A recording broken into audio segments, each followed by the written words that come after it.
La crise des étudiants dormant à la Belle Étoile à l'Université des sciences et techniques de Mazuku, USTM, a fait réagir la Direction générale du Centre national des œuvres universitaires, CNU.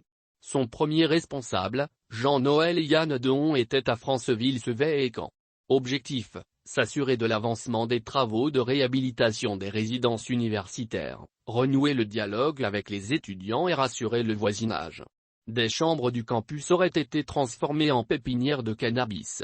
Restaurer la confiance autour de l'Université des sciences et techniques de Mazuku, USTM, est un pari à relever pour les acteurs de cette institution, surtout en cette période de reprise imminente des activités pédagogiques.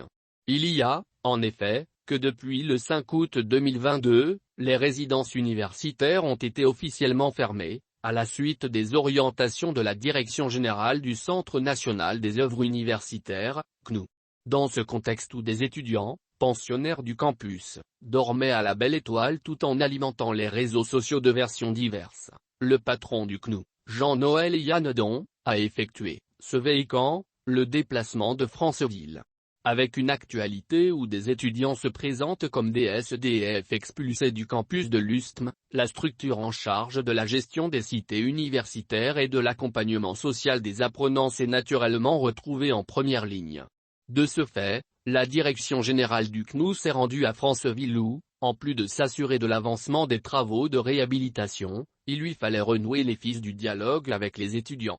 La délégation a également échangé avec les autorités politiques locales et surtout les notables de Ambaya et autres quartiers environnants, conduits par le doyen Jacques Tounda. Le directeur général du CNU a mis en exergue, lors de ces différents échanges, la volonté du gouvernement de réhabiliter, au plus vite, les blocs pédagogiques et la cité pour garantir une rentrée académique sereine. J'ai été chargé par la hiérarchie de venir rencontrer les parents d'étudiants, à travers les notables que vous êtes, pour vous rassurer que les étudiants n'ont pas été expulsés du campus universitaire. Il est fermé pour des raisons de travaux nécessaires et pour des raisons de sécurité collective, a fait savoir Jean-Noël Yannedon.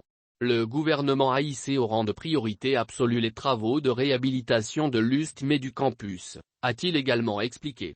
Et de préciser que le retour en cité universitaire se fera après la fin des travaux et la livraison du chantier.